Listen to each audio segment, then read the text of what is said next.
Good morning, everyone.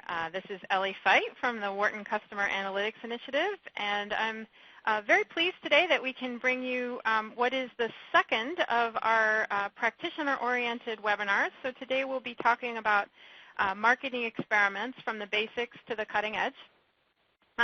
For those of you who are new to the Wharton Customer Analytics Initiative, we're a research center based at the Wharton School at the University of Pennsylvania.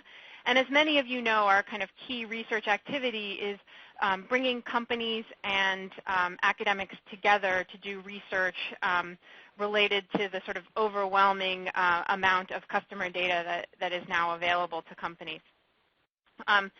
I'm very pleased today that we're going to have Eric Schwartz presenting. He's a doctoral candidate in marketing here at the Wharton School.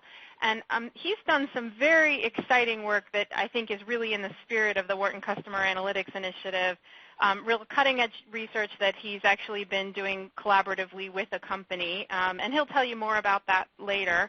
But we thought it might be a little bit much for everyone to jump right into the work that Eric's doing. So I'm going to back up for the first 20 minutes or so and just give you an introduction to marketing experiments. So I'll be covering the basics, and then Eric will handle the cutting-edge research. Just one housekeeping thing before we get started. I know that you should be able to type questions into the webinar, and we'll be watching those questions as the webinar goes on. So whenever you have a question, feel free to type it in. I apologize if we don't get into all of them, get to answering all of the questions.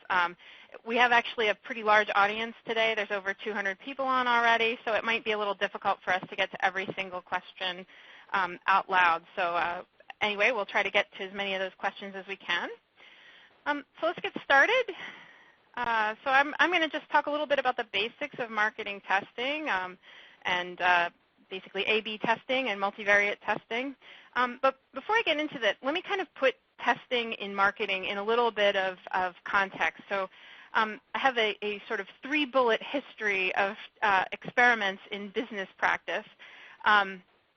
For those of you who don't know, a lot of the sort of mechanics of experimentation, including multivariate testing, were developed in the sort of 30s and 40s and led to the agricultural revolution in the 60s. So they were really experiments designed to figure out how, with a given plot of land, to produce as much food as possible. And it turned out this had tremendous business relevance. It actually led to a massive increase in food production, a tenfold increase in food production. And part of why there are as many people on the planet today as there are is sort of due to the experiments that people did to figure out how to grow crops efficiently. And so that was kind of the real first use of experiments in business practice. More recently, some of you may have been exposed to testing in manufacturing industries. So in the 1980s, experimentation methods gained popularity in manufacturing, and they actually led to sort of tenfold type gains in quality of products. So the fact that you get your laptop and it usually works right off the bat is in large part due to the fact that people are using experiments in manufacturing to figure out what's the best way to screw things together. And more recently, in, say, the past decade or so, testing has actually become a popular tool in marketing. And kind of the vision of this is that we could gain the same kind of tenfold increases in marketing return on investment. What we get when we run an ad could increase by a lot if we systematically test and figure out what are the kinds of ads that work the best. Some of you may be wondering kind of why testing in marketing now. The answer actually has to do with digital marketing. A lot of the testing that's happening in marketing is happening in the digital space. And there's really two special things about digital marketing that are driving experimentation in digital marketing. The first is that in digital marketing, we get to see much more of the shopping and the purchase process than in other mediums. In television, say, you put that advertisement out there, you can kind of measure what the sales were the week afterwards, but you don't get very precise measurement of, like, did people show up in the store and did they browse certain products, et cetera, when they were exposed to a particular ad. In the digital space, we get to see kind of all those intermediary steps that happen between an advertisement and the purchase. So that gives us measurement. The other interesting thing about the digital space is that we can send different marketing messages to individual customers. So it's possible to send one email to Eric and a different email to me, and see what happens to the two of us separately, and that basically gives us control. And when you put measurement and control together, you enable experimentation. So, 20 years ago, we didn't have very good measurement. We didn't have a really good way of controlling who saw which advertisement, and so it was really difficult to do experiments in marketing. People did try to do them. There was quite a bit of work actually in direct marketing. But then as you got into the other mediums like radio and television and magazines, it was just so difficult to execute a clean experiment that people didn't do it very much. And today, you really see that digital marketing has the measurement and control that are the key ingredients for experimentation. And that's part of why we're seeing an explosion of experimentation in marketing right now. So what is it? What it actually is an experiment? Let me just sort of jump in and explain what an ABCDE test is. It's pretty simple. So once you have this measurement and control, you randomly divide the customers into 2 or more groups. In the case of the graphic I have here, we've got 3 groups, the original, combination 1, and combination 2. And we randomly divide the customers into these groups. Then we expose each group to a different advertisement. Pretty simple stuff. If you have the capability of sending each group different advertisements, you do that. Then you measure the outcome for each group, and you compare them. And so that's pretty much all there is to an A/B test. That's it in a nutshell. I do want to point out that it's really important that you compare the outcomes using confidence intervals or some kind of statistical measure of uncertainty. One of the examples I use in the class that I teach on experiments is, if I toss a coin and I get 2 heads out of 3, and you toss a different coin and you get 1 head out of 3, that doesn't mean that either of us potentially has an unfair coin. It's just too small a sample size to make any clear judgments about whether either of those coins is an unfair coin. So you want to use some kind of measure of uncertainty. The classic one for ABCD testing is confidence intervals. And you can see here in this graphic, this is the experiment running at day 1. We have really wide confidence intervals. As we get to day 5, we have more and more information, more and more data is collected. We get a better sense of what's going on. And by the time we get to day 10, we've got these really narrow confidence intervals, and it's very clear that combination 2 is outperforming the original in combination 1. So the whole idea behind testing is to gather this systematic information about which ads are working well. And then, of course, in the future, we're going to, mostly run combination 2 because it seems to be the ad that's working well. Next, I'm going to just briefly review a bunch of different opportunities there are for A/B testing in digital marketing. Now that you kind of get the basic idea of what an A/B test is, just to give you a sense of kind of how many opportunities there really are for testing in the digital marketing space. So let's just start with email. Most of us have received an email ad. It's a pretty straightforward thing.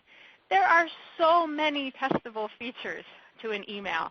You could test what the subject line says, whether or not it has discounts and promotions, almost endless features of the creative. We could change this pink color to a blue color. We could change the font to a sans serif font. We could change the picture of the woman to a picture of someone else. All of those things are testable features in an email. The time and day that you send the email, and the subject line again. And there's lots of measurable outcomes. One of the really nice things about email is that there's lots of different things that you can measure as responses to the email. So right away, you can get the open and the click-through. You can look at what products customers view after they see the email. You can look at downstream sales, or in the case of a service, subscriptions. You can look at how much time people spend on the site. You can even look at whether people are unsubscribing in response to the email, kind of a negative outcome of the email that can happen. So we've got all of these great testable features, lots of measurable outcomes.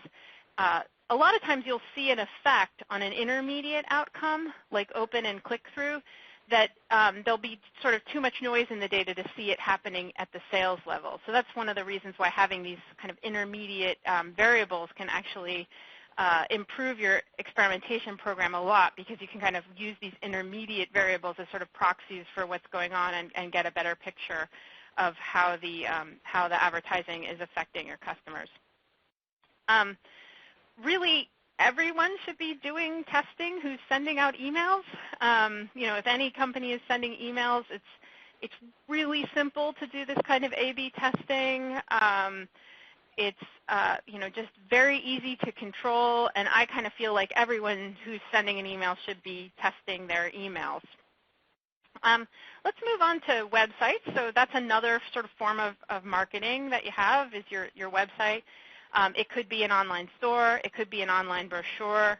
Actually could be a web-based service site, and I think people aren't doing enough testing a lot on sites that are actually providing a service, and how customers are interacting with that service is a big opportunity to improve the quality of that service interaction through testing.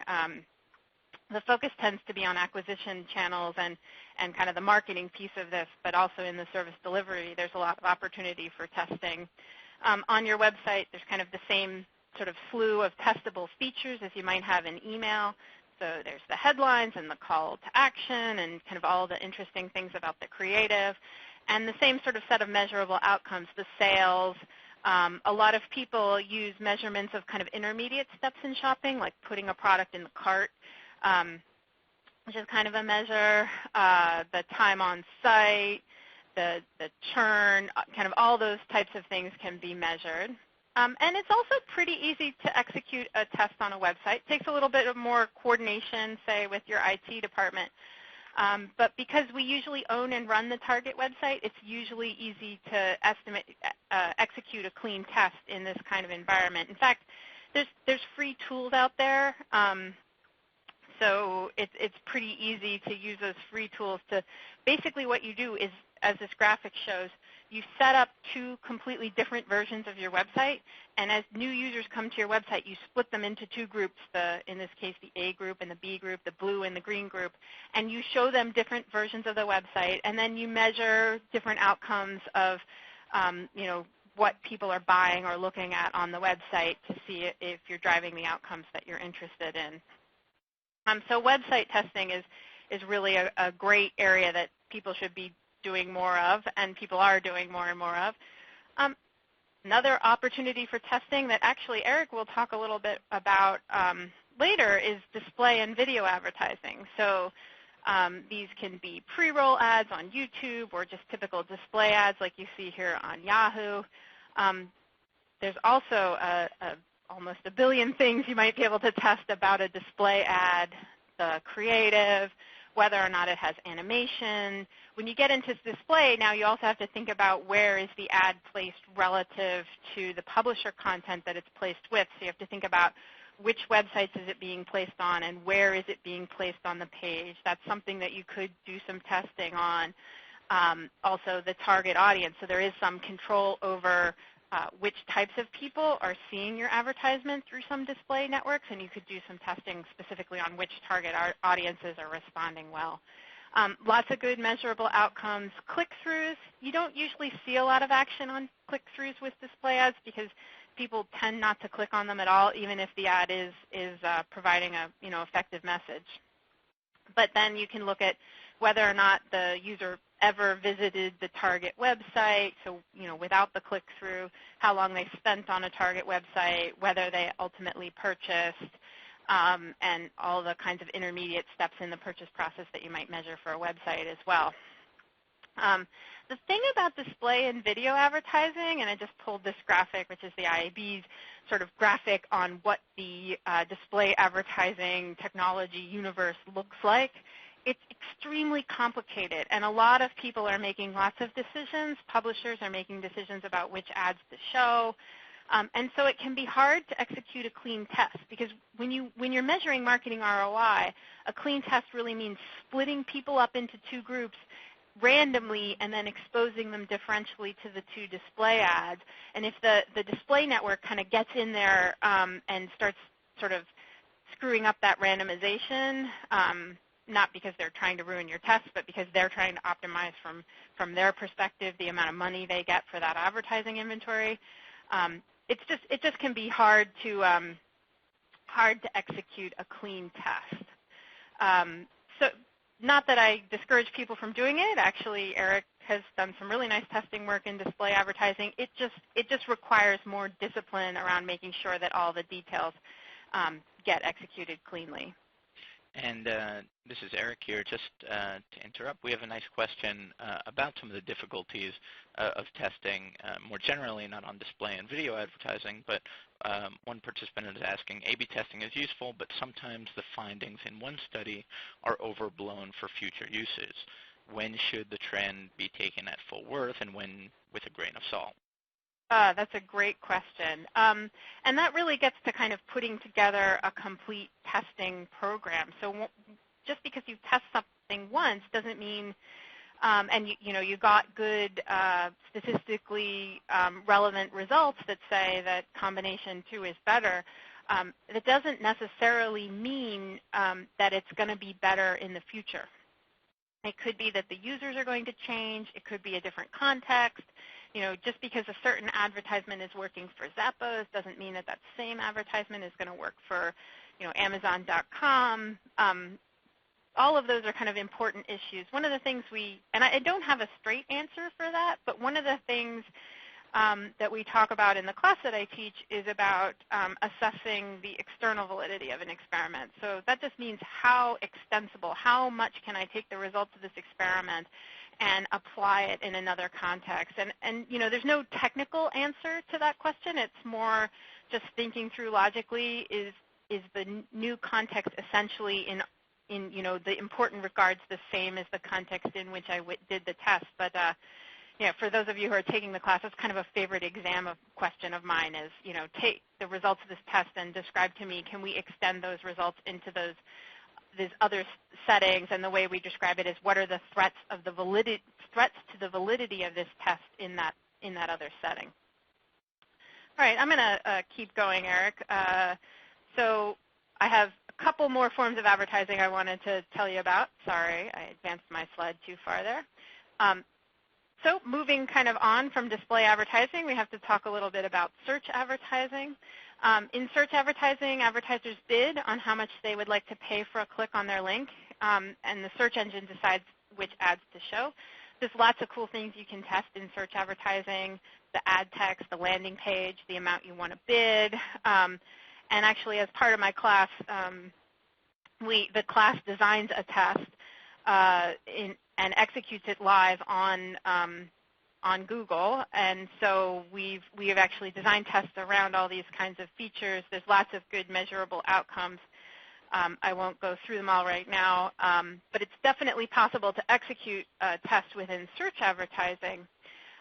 It can be very tricky because ideally we want to test the customer's response to different search advertisements. So we really want to randomize treatments between users. But when you do this, you got to keep in mind that Google is in the picture, and that can kind of make your view of the customer go a little bit fuzzy. So Google is trying to maximize their revenues, and they don't always execute kind of clean randomization between the treatments unless you're really careful about how you set it up. So I really think search advertising is a great area for testing, but kind of one of the hardest places to do testing. Mostly because that search engine is deciding who sees which ads, and it can just be very, very difficult to randomize exposures across users. The last form of advertising I wanted to talk a little bit about is social media marketing.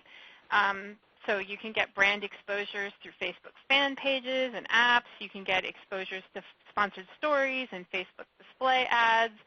And it's kind of similar to display advertising, search advertising, in that Facebook controls who sees the ads, and the tools are rapidly evolving, but it still can be hard, tricky to actually make sure that you execute a perfectly clean test on Facebook.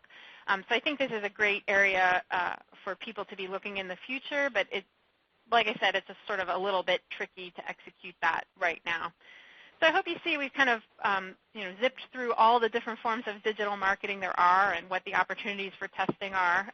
You notice I ordered them kind of from the easiest to the hardest. So if you want to take that home as sort of a to-do guide, we should, if we're going to start a testing program, let's start in email because that's going to be the easiest. Before I hand things off to Eric, I kind of have to finish my job of telling you about the other type of testing that's sort of floating around out there. So I'm just going to switch gears for just a minute and talk a little bit about multivariate testing. So we talked about A/B testing, where you just divide people up randomly into different groups and expose them to different forms, different versions of the advertisement. And that's definitely the place to start. That's where you want to start your testing program with A/B testing and just get a feel for how A/B testing works. But as soon as you get into that, you start to realize there's all these different features that I could test. So in this graphic here, we have like some example web pages with different headlines, a different offer, a different picture of a hero, and there's all these different things, and I'd like to test all of them. And a multivariate test is a way to kind of build a single test that allows you to put all those features together in the same test. So you should use a multivariate test when you have all these different features and you want to know the relative effects of the different features. So you want to know, should I be spending money in the picture? Should I be hiring better writers to write the headline? Kind of all those things. It's also useful when you think there might be interactions between the features. So this gets actually to the question that was asked earlier about the extensibility of an A/B test. Often with an A/B test, you might find out that headline 1 is better than headline 4. But that might be holding the hero picture fixed. And it could be there's a special magic between one of the hero pictures and one of the headlines. And that by putting those together, you get a really much bigger effect than the sum of the parts of those two. And so multivariate testing, when done right, can allow you to measure the interactions between things and find out kind of where those sort of better than the sums of their parts type opportunities are in your advertising. So if you suspect that there's any of those, you really should move into a multivariate testing program where you're manipulating multiple features of your advertisement at once. It turns out that by making some reasonable assumptions about the interactions, you can actually work out what the effect of each item is with fewer customers and without testing all the combinations. So that's where you get a design expert who can kind of put the multivariate test design together for you. That person can tell you what assumptions they're making and make some reasonable business assumptions about the interactions, and then give you sort of if we test all these combinations, then on the back end with the math, we can back out what the separate effects of each thing are. All right, so that kind of wraps up the basics. I hope I've given you, in 23 minutes, given you kind of a quick overview of marketing experiments and kind of the many opportunities for marketing experiments. But next I'd like to switch gears and really get to what I think is the meat of today's webinar, which is Eric Schwartz, and he's going to talk to you a little bit about some research that he's been doing lately that really pushes experiments to the cutting edge. And I think this is a great example of what WCAI is trying to do, which is really bring kind of the latest innovative ideas from the academic community forward so that people can see kind of what's next in the marketing experiment space. Eric, you ready to get started? Absolutely. Ellie, thank you so much for the introduction and for the great first half of this webinar, and hello to everyone out there. I'm very excited to be talking to all of you about this work because, as Ellie said, it's really bringing some ideas that we're now familiar with, whether some of these ideas about experimentation were familiar to you before or it's fairly new to you, bringing it into some of the real-world issues that you're going to be seeing once you get to applying it. So what I'd really like to focus on is, suppose you're sitting at the edge of, you've been running A/B tests or ABN tests or even multivariate testing. A lot of what you're probably thinking, and often a lot of folks are doing, is something that we'll call test and learn, right? And what does that translate to? It translates to you running a test, and then you crown the winner. You're looking for the best email, the best online advertisement, and you crown that winner and you run with it. Well, there are a couple of issues with that. And what I want to really reframe this as is something of continuous improvement. And as a marketer, more and more, what we're seeing is as testing becomes part of the regular business activities, as Ellie made the case, you can really be testing for almost everything in a digital space. We want to be making a profit while learning. So instead of calling it test and learn, I think we ought to be calling it earn while learning, or earn and learn. And let me give you an example of that. And as I go through some of these extensions and natural complications, I'm going to be using the language of online display advertising, banner ads in particular, for the purposes of, say, acquiring customers. I'm just going to be using that language. I think it's going to make things more concrete, but hopefully you'll be able to see how much more general that is. So suppose you're an advertiser and you're sitting with 10 million impressions at your disposal over the next 2 weeks. You have a lot of questions. You want to know how should you allocate those impressions across the many ads that you have. And you don't just have many ads in the A, B, N test, but you might have attributes describing those ads, like a multivariate test. But to go a bit further, since you're an advertiser, you've also bought media on a lot of different websites. And so the way visitors on one website may respond to your ads and those attributes may differ when you're looking at the way visitors on another website respond. And to push things a little further, as I just framed that problem, you're looking at millions of impressions, and you need to decide essentially to give to the advertising delivery server instructions. And those instructions come in the form of proportions, ad allocations. What percent of the ads over the next couple of days or week should be dedicated to each ad. And finally, if we're talking about acquisitions per impression, real conversions, as Ellie was alluding to before, sometimes we're talking about really rare events. And so let me before I get into some of the details of how we're going to resolve that, let me just take a step back and say what I think you should be able to take away from the next 25 or 30 minutes of this talk. And first, I would hope that a lot of you now are going to be able to view a lot of your everyday marketing problems as continual adaptive experiments. What I'm going to talk about is this tension between wanting to continue experimenting.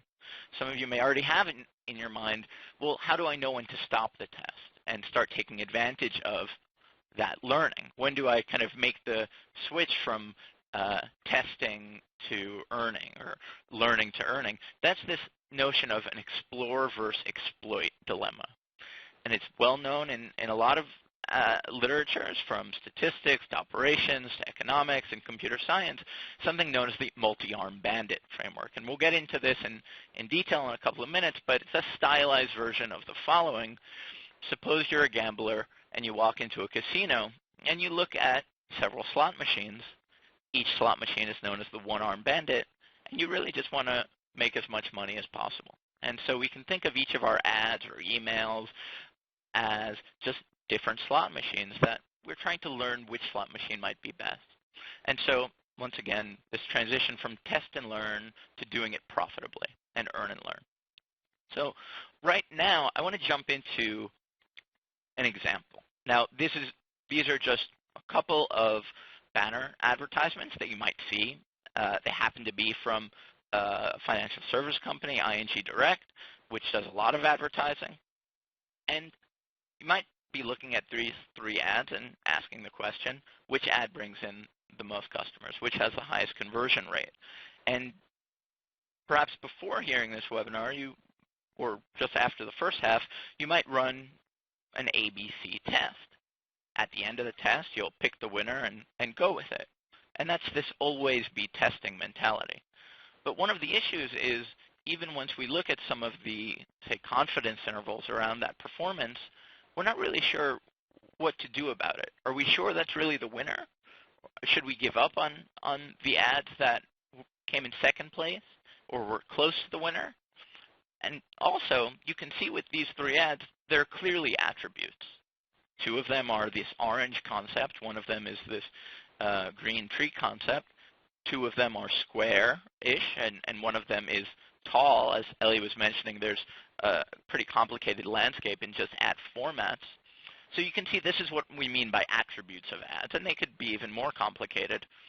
And for example, this is really what the problem looks like.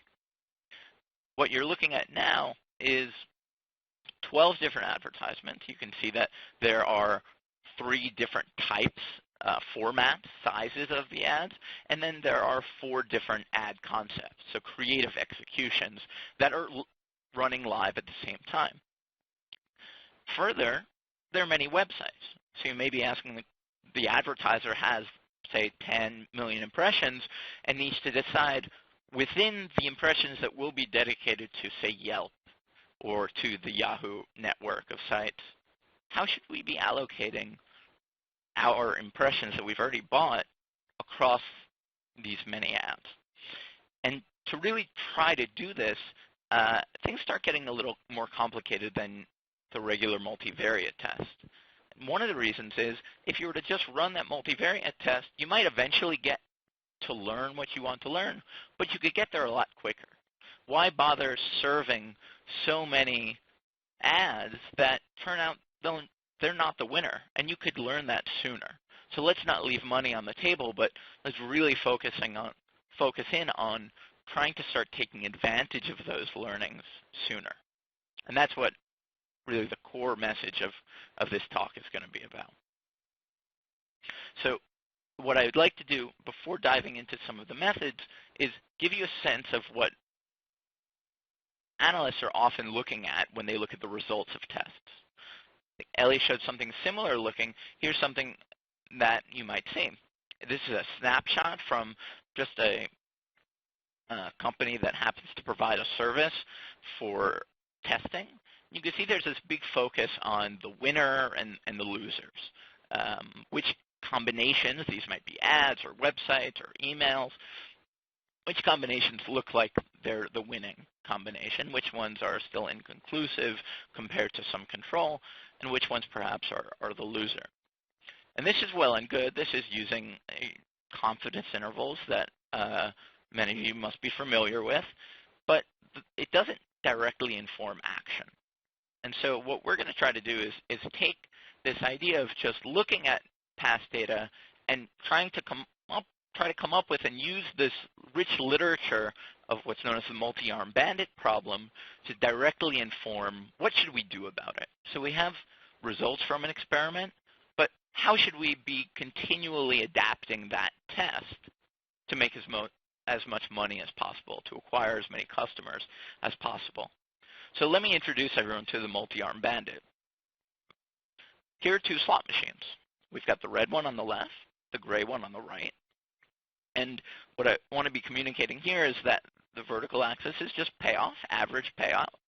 And you really don't know. But what you've seen so far, based on putting a little money in each slot machine, and you can call these ads or emails, is for whatever reason, the red one looks to be a bit better on average. And for whatever reason, maybe we've played the gray one less than the red one. Maybe we've played it just as much, but its response has been, its payout has been variable, more variable. The gray one has a lower average, but we're less certain about that average. Now, you may be thinking, well, if I just want to make money on average, let me just always pick the red slot machine. Unfortunately, you'd be wrong. Picking the winner in this case wouldn't really be the right thing to do, because the goal is to be making profit over the long term. And you want to balance this desire between exploiting what you know and exploring and continuing to learn so you can make more profit down the road. So why would you ever pick the gray slot machine? Because of that upside. Because of what you're seeing here is the potential, the possible range of its true payout. So you may play the gray slot machine, put more money into that ad, and find out actually that true conversion rate is higher than the average conversion rate for the red slot machine. And now you're in a better place. Now you know that you can play that one, and you'll be making more money than if you were to have stuck with the red slot machine. This is this trade-off between exploration and exploitation. And for those interested in this, you can search around in the multi-armed bandit. This problem in its simplest form is more than a half century old. There's nothing new here. And in fact, some folks have already brought it into the online advertising world. But it's really important to get this intuition down, because the simple approaches that have been developed over decades turn out to not apply to the more complicated setting that we've posed with many ads, many attributes, many contexts, etc. And that's what we're going to talk about for the rest of this time. Let me just take a broader look at the multi-armed bandit problem and this class of earn and learn problems. I wouldn't want you, just like Elliot said, to come away and say, well, this is just about an example of online advertising. It's far from it. You can look at any of these companies and different business settings. Take LL Bean, a standard multi-channel retailer. You can think of their email campaigns to different types of customers. All of these you can imagine, as was portrayed earlier in the webinar, they all revolve around that same question of what should we be sending and how much of it to which types of customers. And that's the multi-armed bandit problem at its core, with all of these rich extensions. And as we get into some of these rich extensions, let me dive right into an actual field experiment that I did run with a big advertiser. Going to remain anonymous for now, but let me just show you the scale of this particular online advertisement experiment. We're talking about over 500 million impressions delivered over the course of a few months. And these advertisements were scattered across over 50-plus media placements. And that's ranging from individual websites to, for the folks that are more familiar with the online display media landscape, to demand-side platforms, to exchanges, to ad networks, et cetera. You can see just a sample of those websites. And again, because we're looking at conversions per impression, if you serve 1 million impressions, you may be looking to see about 1 to 10 actual new customers. And that's just industry standards. So now you must be asking, well, how did we really merge this nice idea of managing this trade-off between exploration and exploitation with a very real, complex problem at scale, very real scale that was implemented? Well, here's to give you a little intuition about how, and then be able to show you some of those results from the field experiment and why adaptive experimentation was doing better than a static, balanced experiment. There's a range of strategies. And what I mean by a balanced static experiment is pretty much what we had in mind when we were talking about A/B testing or multivariate testing. It's, as was described earlier, take the different combinations and just give equal allocation. So in the context of online advertising, there would be the rotation weights, which is known in the online display language.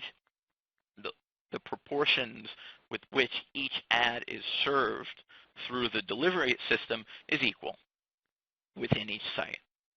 Now, at the other extreme, there's something called the greedy algorithm, a heuristic, just a shortcut that says, we've seen enough information, let's just crown the winner, and let's throw all of our eggs in one basket. And so that we're going to call winner take all, but there seems to be some need to be in the middle of those two, because a winner take all strategy seems a bit risky, especially since we're dealing with small sample sizes or a wide range of sources of variation. You may not want to take the risk of putting all your eggs in one basket. You don't want to be as risk averse as just doing nothing as a static experiment, but we want something more adaptive but also smoother allocations, right? And that's precisely what we're going to be able to get in some of these advanced ways to manage this multi-armed bandit problem. So let me describe some of these benchmarks then I'm going to get into something that's called probability matching that will answer exactly that point number 3. So one way, as I mentioned, to manage this multi-armed bandit is quite simple. Let's just look at, here's a case of 4 advertisements, A, B, C, and D. They could have been from these actually are from the example, from the field experiment that I was able to run. And you might see that some have higher observed conversion rates than others. So for instance, ad D has the highest observed conversion rate. Ad C is not far behind, or ad A is not far behind, but you also see something that looks like could be a loser in ad B. And so a winner-take-all strategy would be pretty simple and say, well, ad D is the winner. Let's put all of our advertising dollars, all of our impressions for this particular context into that. Now, there are a range of methods that are coming from a nice variety of fields. I'm not going to go into the advanced methods from operations research, as I have listed here, something known as a Gittins index that scores, evaluates the attractiveness of each ad based on its past performance and its potential of learning that we could get. From computer science, we see similar methods known as upper confidence bounds. I'm not going to get into that in any detail here. What I do want to focus on is the next strategy, which resolves a couple of problems here. One, that smooth allocation. Why should we give up entirely on advertisement C when we notice that it's performing pretty well? Or advertisement A, that we also see it's performing pretty well, and maybe we have more uncertainty about it.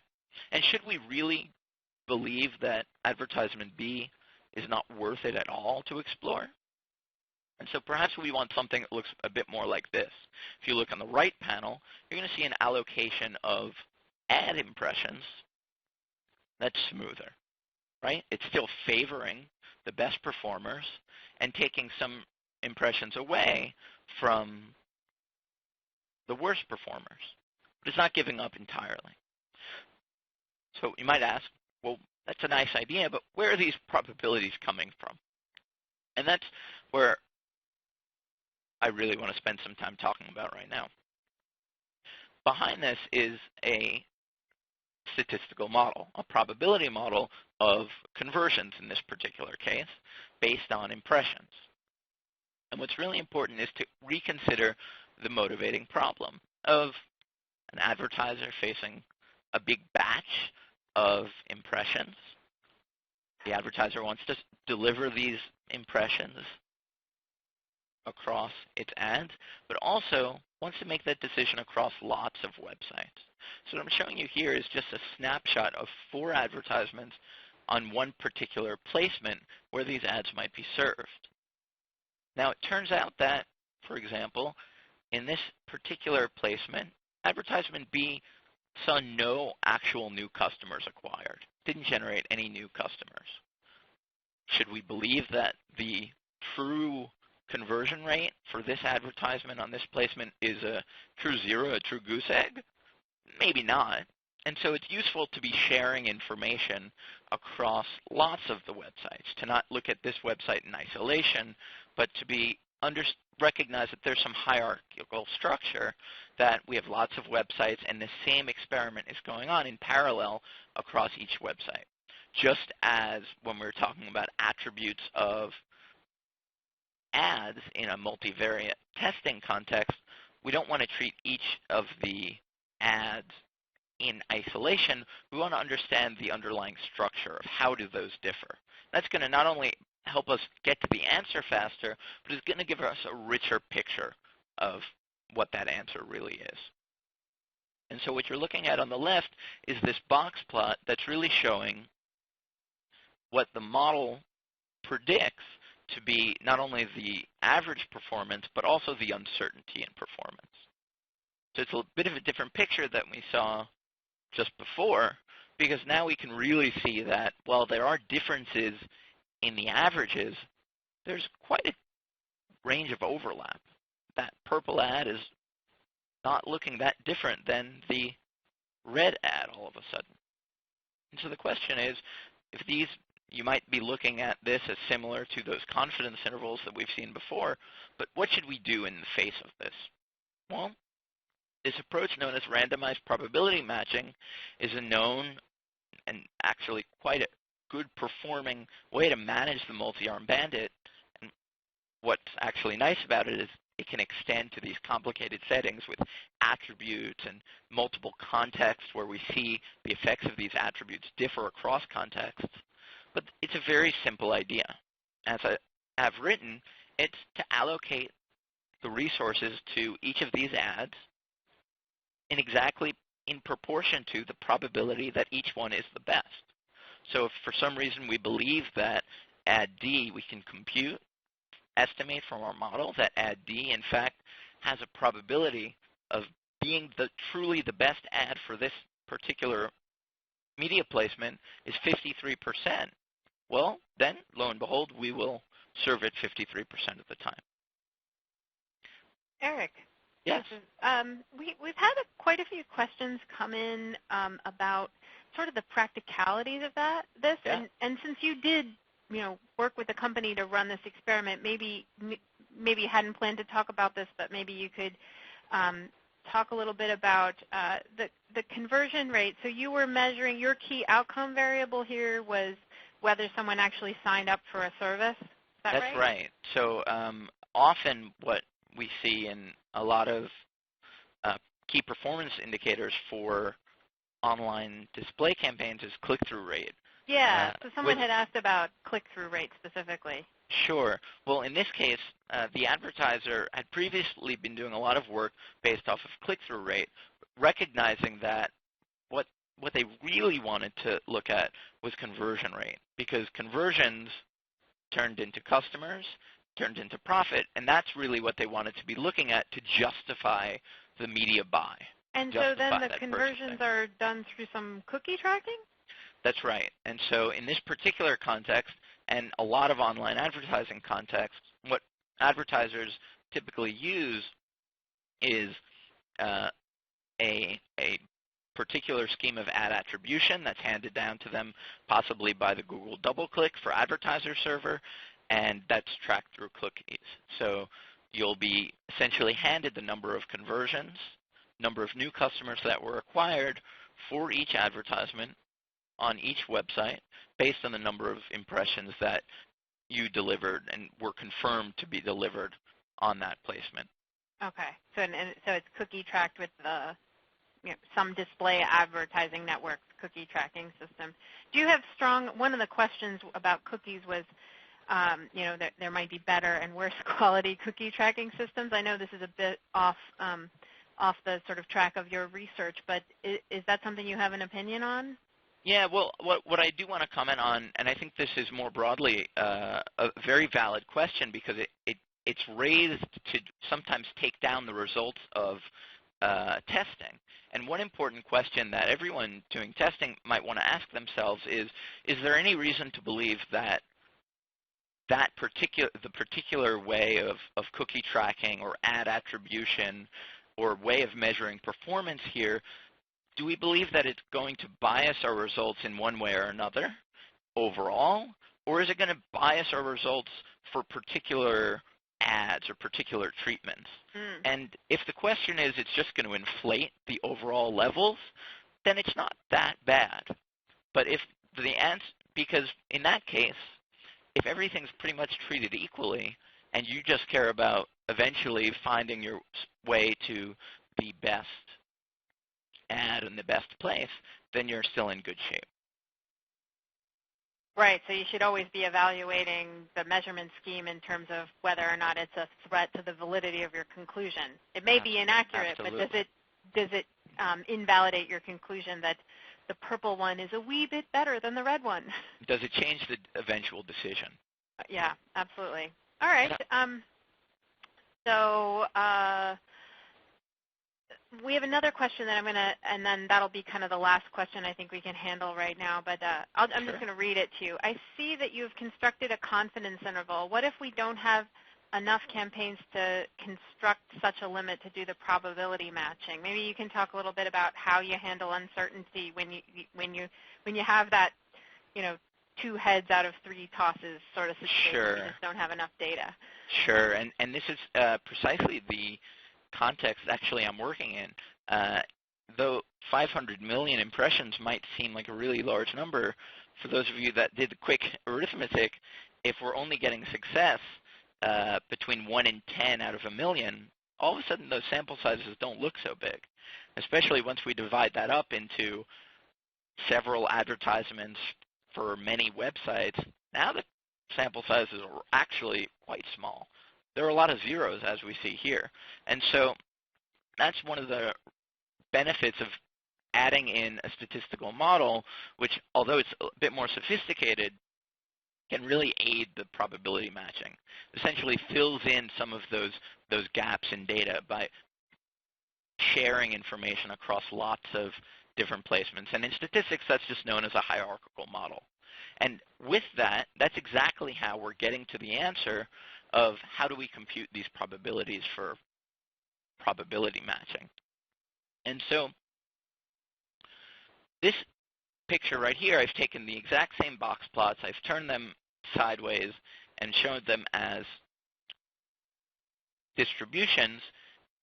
And what I want to really emphasize is celebrating uncertainty. And that's what that question of sample size really is getting at, is that we actually have a lot of uncertainty here. But that's fine, because that's what we want to learn.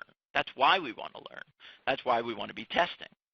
If, for instance, the rug plot, the 4 dots at the bottom of this plot, if we just saw complete certainty, what would we be seeing? We'd see 4 vertical lines, a green, a red, a blue, and a purple. And I would recommend, as would everyone else, just play the purple one with 100% of all of your resources. If you knew with perfect certainty, you're done testing. But that's not the picture that we have here. We have 4 distributions. Our belief of these conversion rates are really overlapping. And so the idea is, with probability matching, since we can really just draw by a simulation, and everyone that's been working in Excel knows about just simulating from a probability distribution, do just that and simulate. And you get one draw, and you might see that in that particular world, red ad A, happened to be the winner. You take another draw, and you might see that the purple ad D, happened to be the winner. And if you do this 100 times or 1,000 times or 10,000 times, you'll start seeing that it converges to some proportion of times that the purple ad is the winner. And as a result, that proportion, perhaps, is 53%. And that's exactly the proportion with which that purple ad then is served. That's just a sense of how these probabilities are constructed if you have a statistical model. And again, some of these can be complicated models. Some of them could be just regression models, which some of you must be familiar with. Finally, let me just get to the results of this particular experiment, and then we'll wrap up. Again, the company will remain nameless, but they had exactly the question that we've posed. We were able to run it over 2 months. And what you're seeing here is essentially an experiment in 2 different ways of learning about the effectiveness of advertising across websites. And so the blue line shows a static, balanced, multivariate test across all of 12 of those advertisements. And the red line is showing what kind of increase overall we got by using this randomized probability matching with a hierarchical model. And 8% as cumulative lift is not chump change. So say there were a couple of 1,000, 2,000 new customers that were acquired. We're talking about over 150 new customers acquired. And that's quite meaningful to the company. Eric? Yes? We have another question that came in. I'm just Sure. going to read it straight out for you. a little confused at how you get the distribution of conversion rates. I usually get just one conversion rate from my campaigns, and then I have the standard binomial confidence intervals. But what you have looks different. Can you talk kind of at a high level about how you figure out kind of what the likely conversion rates are, what the distribution of potential conversion rates is for a particular advertisement? Sure, and this is coming from a prediction from the statistical model that happens to be in play. So if you were to just, I'm going back to that slide, if you were to just use, say, the standard binomial confidence intervals,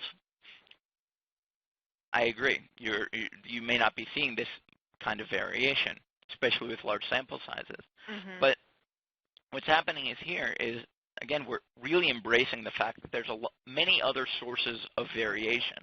For instance, that the sample that we have may not be enough, that there are many websites, that we're trying to estimate these underlying attributes of the ads that may cause one ad to perform better than the other. And so what we're doing is we're really appreciating that there's more uncertainty than simply a coin flip with different weights. And so that's and you're also borrowing information. So if you don't know much about this particular website, you borrow information from the conversion rates from other websites. Exactly. So one of the benefits here is and as the problem often is, we just bought a new media placement, and we want to know how should we be allocating these, say, 4 ads on a new placement. Well, if you were just using the data from that placement, you're out of luck because you haven't had any experience with that particular website. But in this case, we're able to share that information and have a best guess at, given what we know about that new website, we can start partially pooling the information and get an answer and a whole distribution of what should be those allocations. Gotcha. And let me just stick on this takeaway slide as we get to the top of the hour. And what I really would hope that you take away from this part of the webinar is to really view, as I emphasized up front, a lot of your marketing problems as interactive, adaptive experiments, where you really are aiming for continuous improvement. Testing is really just a means to getting there.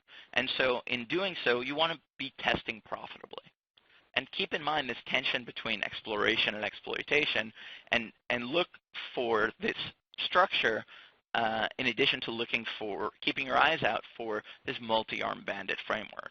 Now, again, this ranges from the technical folks that are interested in the nitty-gritty details of the models and algorithms, but also the folks that are just thinking about framing tests and bringing tests to be more popular within the organization. Typically is a very useful framework for testing. And I think, Ellie, with that, I'll allow you to well, I want to ask you one last. We had a question that just came in under the wire that I want to ask you. Great. And the question is this randomized probability matching done only after a critical number of incidences are achieved? No, and the answer is no for a variety of reasons.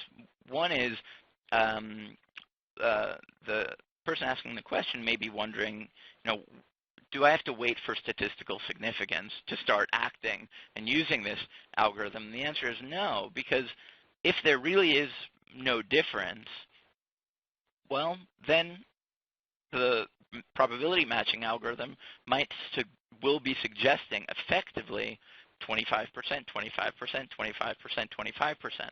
So that's the flexibility of this particular approach, is that when there is no difference, it will tell you to continue testing in that balanced way.